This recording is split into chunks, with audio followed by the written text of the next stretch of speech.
ان میں بیٹھا تھا اور میں نے دیکھا کہ ایک سمت سے پہاڑ پر سے ایک بدلی آئی اور ایک دم پھیل گئی اور پھر می اتنا برسا کہ میں نے اپنی آنکھوں سے دیکھا کہ مسجد نبوی کی چھت ٹپکنے لگی اور مسجد نبوی کی چھت سے پانی ٹپک کے حضور پہ گرتا اور حضور کی داڑھی مبارک سے پانی گر رہا. بارش ہو رہی ہے. 8 دن پھر گزر گئے. حضور پھر خطبے کے لیے بیٹھے تو پھر وہی شخص روایت میں تھا یا کوئی اور شخص کھڑا ہو گیا. اس نے پھر کہا ہم ہلاک ہو گئے. فرمایا اب کیا ماجرا ہوا؟ کہا حضور راستے بند ہو گئے, اتنا پانی کھڑا ہو گیا, ہمارے مویشی گھروں میں محصور ہو گئے.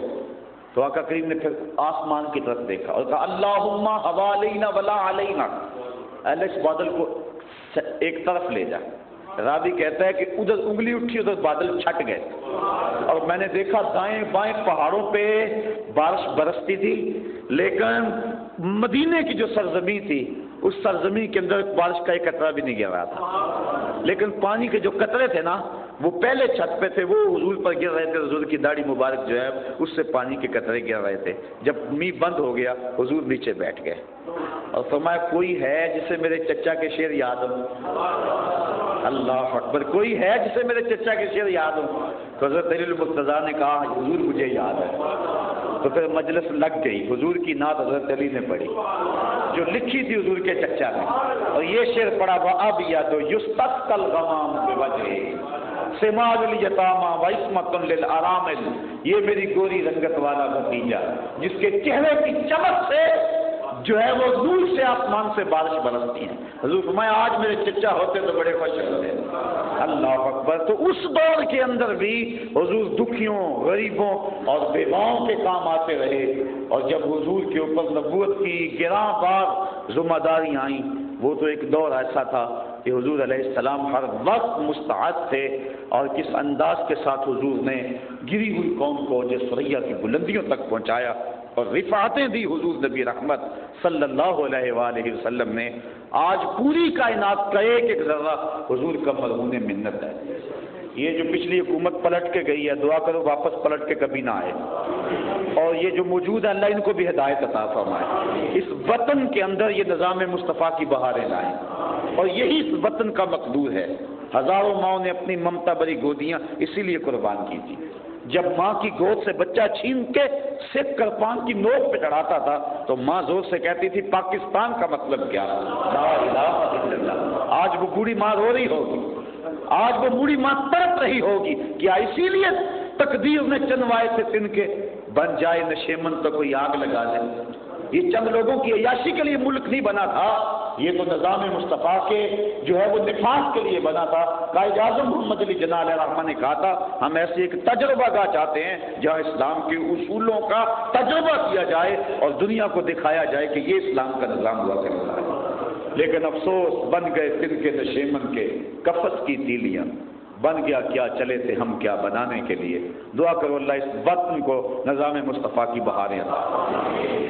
تو وہ ایک بل پاس ہوا تھا حدود نسواں کے حوالے سے, تحفظ حدود نسواں اس کا نام رکھا گیا, جس کے اندر اسلامی جو شکیں ہیں سزا کی اس سے کچھ تغیر و تبدل کیا گیا. تو حدود سیمینار تھا ہمدرد ہال لاہور میں, تو میں نے اس میں جب وہ کراچی کے اندر عورتوں نے بھنگڑے ڈالے اور بازاروں کے اندر آ کے ناچیں کہ ہمیں آزادی مل گئی ہے, تو میں نے کہا تو بھول گئی اس وقت کو جب تو پیدا ہوتی تھی تو باپ کہتا تھا اس سے تو سانپ جنم لے لیتا. تو بھول گئی اس وقت کو جب باپ تجھے گڑے میں دھکا دے کے اوپر سے مٹی انڈھیلتا تھا اور تیری چیخیں بھی اس کے دل میں نرمی پیدا نہیں کرتی تھی. تو بھول گئی اس دور کو جب تیرا بھائی تجھے قتل کرتا تھا کہ کل کوئی میرا بہنوئی نہ کہلائے. تو بھول گئی جب تو ماں ہو کے ترکے میں بڑھتی تھی اور کام کاج کے لیے تجھے وہ وقت تیرا تقسیم کرتے تھے جب ماں ہو کے تو تذلیل کے مرحلے میں تھی, جب بہن ہو کے تو قتل ہو رہی تھی, اور جب بیٹی ہو کے تو زندہ جرگور کی جاتی تھی. کس نے جنت کو کھینچ کے تیرے قدموں تلے رکھا؟ تیرا حق نہیں اس کا شکریہ ادا کرے. آج بوڑھا باپ کمر پہ بوریاں لاد لاد کے مزدوری کر رہا ہے کہ میں نے اپنی بیٹی کے ہاتھ پیلے کرنے, بھائی فیکٹری میں اوور ٹائم لگا رہا ہے کہ میں نے اپنی بہن کی شادی کرنی ہے, اور جب بہن کو رخصت کرتے ہیں تو بھائی بھی پھوٹ پھوٹ کے روتا ہے اور باپ بھی پھوٹ پھوٹ کے روتا ہے. میں نے کہا کہ یہ تو قتل کرتے تھے، یہ تو زندہ درگور کرتے تھے، اوپر مٹیاں ڈھیلتے تھے، ان کے سینے کے اندر یہ تڑپ کس نے ڈال دی، یہ تیرا پیار کس نے ڈال دیا؟ تو شکریہ کر محمد عربی کا، تو شکریہ ادا کر مصطفیٰ کریم کا۔ اور مردوں کو تو محفل میلاد منانا ہی چاہیے، عورتوں کو اور زیادہ منانا چاہیے، اس کو تو اپنے گھروں کو محفل میلاد بنا دینا چاہیے، ان کی ساری مصطفیٰ، ان کے سارے وقار مصطفیٰ کے دم سے۔ تاریخ عرب پڑھے بندہ حیران ہو جاتا ہے۔ آج بھی آپ اگر جائیں تو دارالتوحید کے ساتھ جو پل ہے اس کے بالکل متصل وہ قبرستان آج بھی موجود ہے، جس کے اندر وہ عورتوں کو، بچیوں کو زندہ درگور کیا کرتے تھے، وہاں رونگٹے کھڑے ہو جاتے ہیں۔ عبرت کا نشان وہ آج بھی موجود ہے۔ بہن کو قتل کرتا تھا بھائی کہ کل میرا کوئی بہنوئی نہ کہلائے، لیکن اور تاریخ کا ایک عجیب واقعہ سنا۔ اللہ کے محبوب علیہ السلام کی حقیقی بہن اور حقیقی بھائی کوئی نہیں تھا، لیکن جب حضرت حلیمہ سعدیہ کے ہاں گئے، ایک ان کی بیٹی تھی جس کا نام تھا حضرت شیمہ، اور وہ حضور کو شام کے وقت قبیلہ بنو سعد کے کھلے میدان میں کھلانے کے لیے لے کر آیا کرتی تھی۔ ہمارے دیہاتوں میں رواج ہے، شاید شہر میں تو دم توڑ گیا ہوگا، شام کے وقت جب عورتیں کھانا پکانے میں مصروف ہوتی ہیں نا تو بہنیں اپنے ویر اٹھا کے باہر کسی کھلی جگہ پہ لے آتی ہیں کہ امی یکسو ہو کے کام کر لیں، اور ہر بہن کا مزاج یہ ہوتا ہے کہ میرا ویر سے سونا زمانے میں کوئی نہیں، تبھی سے چندہ ماموں کہا جاتا ہے نا، یہ بہن کا مزاج ہے۔ کالا کلوٹا بھی وہ کہتی ہے رنگ نہیں تو کیا ہے، نکوچ تو ہے، اور جس کے نکوچ نہ ہو رنگ سفید ہو وہ کہتے ہیں رنگ نہیں تو حسن کہاں ہے، حسن تو چٹے رنگ میں ہوتا ہے، وہ دلیل دیتی ہے۔ یہی کچھ قبیلہ بنو سعد کے میدان میں ہوتا ہے، ایک کہتی میرے ویر کا مقابلہ نہیں، دوسری کہتے میرے ویر کا مقابلہ نہیں، ایک کہتے میرے ویر کی آنکھ تو دیکھو سرمگی، دوسری کہتی اس کے رخسار تو دیکھو، تیسری کہتی اس کی کشادہ پیشانی تو دیکھو، کوئی کہتی اس کی اٹھی ہوئی ناک تو دیکھو، کوئی کہتا ہے اس کے رنگ کی چمک تو دیکھو، مناظرے کر رہی ہوتی۔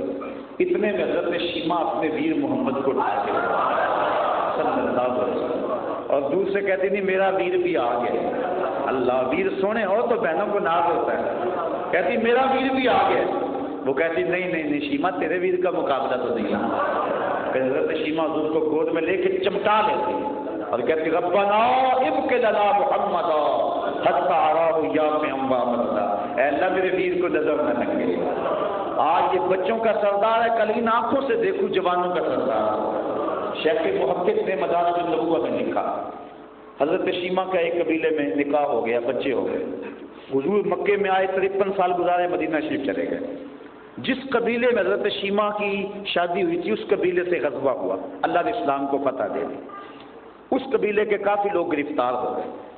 اپنے گرفتار شدگان کو چھڑانے کے لیے عرب کے رواج کے مطابق وہ گھر گھر سے رقم اکٹھی کر رہے ہیں۔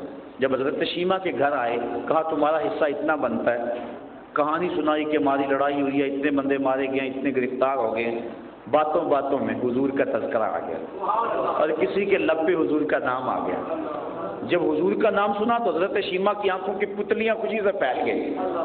کہا اچھا اس سے تمہاری لڑائی ہوئی، اس نے تمہارے بندے پکڑے؟ کہا ہاں۔ کہا پھر رقم اکٹھی نہ کرو۔ کہا کیوں؟ کہا مجھے ساتھ لے چلو۔ کہا تو کیا کرے گی؟ کہا تمہارے بندے چھڑاؤں گی۔ کہا عجیب بات ہے۔ کہا تمہیں نہیں پتا وہ میرا ویر لگتا ہے، وہ میرا بھائی لگتا ہے۔ قوم کے سرداروں کو لے کر حضرت شیمہ جب حضور کے خیمہ نوری میں داخل ہونے لگی نا تو یہ مدنی دور تھا، تو صحابہ ننگی تلواروں سے پہرا دے رہے ہیں۔ وہ وقت گزر گیا جب لوگ پتھر مارتے تھے، اب حکم ہے خبردار آواز بھی اونچی نہیں کرنی، حکم ہے نبی سے بات کرنی ہے پہلے گھر جاؤ، کوئی صدقہ لو، بازار آؤ، فقیر ڈھونڈو، خیرات کرو، پھر نبی کی چوکھٹ پہ جاؤ، تمہیں پتہ چلے کہ نبی کی بارگاہ کتنی بلند ہے۔ صحابہ ننگی تلواروں سے پہرا دے رہے ہیں۔ حضرت شیمہ آگے بڑھنے لگی اس خیال سے کہ میں بھائی کے خیمے میں جا رہی ہوں، تو صحابہ نے ننگی تلواروں سے راستہ روک دیا۔ رک جا دیہاتی عورت، جانتی نہیں آگے پوچھا رسول ہے، آگے تو بغیر اس کے جبریل بھی نہیں جا سکتے۔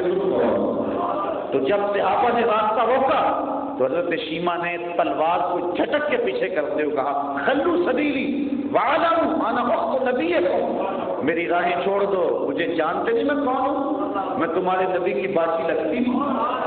بس سر جھک گئے، آنکھوں پر پلکوں کی چلمنے آ گئی، صحابہ نے نگاہوں کو نیچا کر دیا، حضور کی ہمشیرہ گزر رہی ہیں۔ حضور کے خیمہ نوری میں داخل ہوئی، حضور نے دیکھا اور مسکرا کے کہا بہن کدھر آئی ہو؟ کہا حضور آپ کے لوگوں نے ہمارے بندے پکڑے ہیں، چھڑانے آئے۔ کہا بہن تو نے زحمت کیوں گوارا کی، پیغام ہی بھیج دیتی میں چھوڑ دیتا۔ پھر حضور نے کچھ گھوڑے چند جوڑے اور بہت سارا ساز و سامان دیا۔ بھائیوں کے دروازوں پر بہنیں آئیں تو بھائی خالی تو نہیں موڑا کرتے، اور پھر حضور رخصت کرنے کے لیے خود خیمہ نوری سے باہر آئے، صحابہ کی جماعت منتظر تھی۔ فرمایا صحابہ جب میں قیدیوں کو چھوڑا کرتا ہوں تو میں تم سے مشاورت کیا